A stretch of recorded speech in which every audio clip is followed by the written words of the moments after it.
लेकिन गेहूं की खुशबू, जब भूख चरम पे होती है तो गेहूं की खुशबू का अपना अलग मजा है। चमकती स्टील की थाली में रोटी पे तैरते घी को आप सब आंख बंद करके याद कर सकते हैं। तो जैसा कि एक्सपेक्टेशन लो सेट कर दी गई है, मैं कविता नहीं कह पाऊंगा, और इनके प्रोत्साहन से आज मैं आके यहाँ पे खड़ा हुआ हूँ, क्योंकि हिंदी दिवस यहाँ मनाते हैं बहुत बार।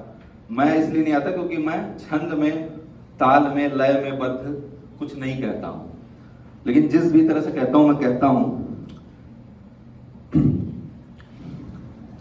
फंसाने के लिए नहीं बुनती, जो उसमें फंसा तड़प रहा होता है।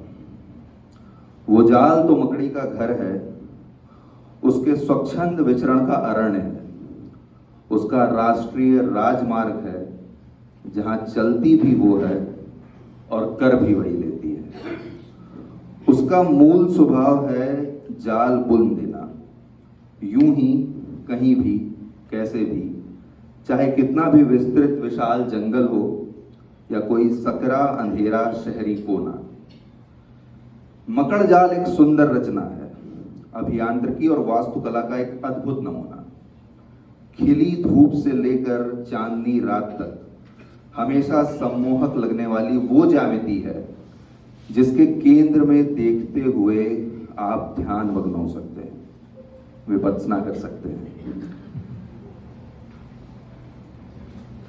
लेकिन उसके केंद्र में ध्यान एक कल्पना है, वास्तविकता है मकड़ी। मकड़ जाल में फंसा हुआ जीव कई बार तो मकड़ी का आहार भी नहीं होता, फिर भी फंसे फंसे अपने प्रारब्ध पे रोता है कि कहां आ फंसे, क्यों ही आ फंसे। फंस के रह जाना ही एक अच्छे खासे चलते दौड़ते जीवन की सबसे बड़ी त्रासदी है।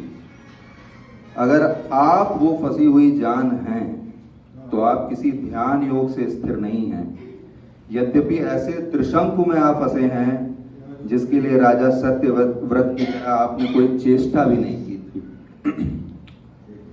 एक ऐसी रुकावट आ गई है जिसके लिए कोई खेद करने वाला भी नहीं है। मौन की वो ध्वनि आ रही है जो किसी और को तो सुनाई भी नहीं दे रही है, किंतु आपके कण पटह भेद दे रही है। मौन का भी अपना चित्कार है, विभत्स, भयावह, एकांत की शांति से एकदम विपरीत। हम कोई कीट पतंगे तो नहीं हैं कि किसी मकड़ जाल में जा फंसे, किंतु ब्रह्मांड की कालजयी योजना में हम सब भी कीड़े ही हैं जो अपना अपना जाल चुन लेते हैं फंसने के लिए। बहुत सुंदर, बहुत अच्छा। फंस जाते हैं और मुक्ति बस एक स्वप्न की तरह हर रात थक हार कर सोने पर आती है। जीवन का उद्देश्य अपने जाल से मुक्ति पथ पर अग्रसर हो जाना ही तो है। मुक्ति मृत्यु का नहीं, किंतु सार्थक जीवन का दूसरा नाम है। जन्म से लेकर समय असमय हुई मृत्यु के बीच बीता समय ही जीवन है। इसलिए जो बीत रहा है वो समय नहीं, जीवन है। वाह वाह। और उसी जीवन में उस जीवन का उद्देश्य पा लेना ही मौन की ध्वनि सुन लेना, उस मौन की ध्वनि को समझ लेना और उस मौन की ध्वनि को जी लेना है।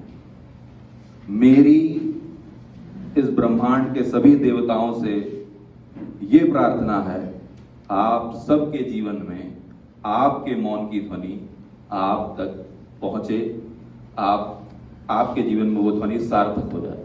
धन्यवाद।